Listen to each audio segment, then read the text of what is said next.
confirmed the city of Portland and Uber have reached a temporary agreement, but it means no Uber rides in the city for the next 3 months. Our Chris Woodard is live at City Hall with this surprising development tonight. Chris. And this is surprising because as far as I've been able to research, this is the first time Uber has ever backed out of a city without being forced out.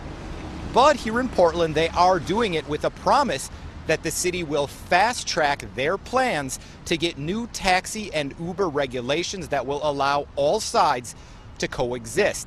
Now, it was only a very short time ago, a few days ago, that we were telling you how nasty this fight had gotten.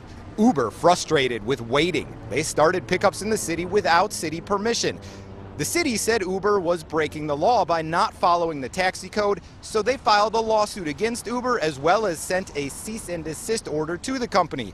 Well, we now found out court records say that lawsuit is on hold today, with the two sides agreeing to try to work together. So I asked the mayor why this had to get so nasty before these two sides could simply agree to work together.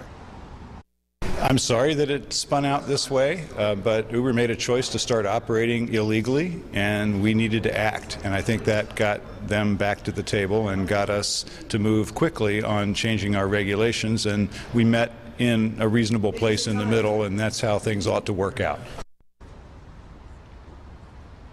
So in the short term, this is bad news for riders. Uber pickups will stop in the city of Portland beginning Sunday, but in the long term, perhaps good news, as the sides have now finally agreed to work towards a deal.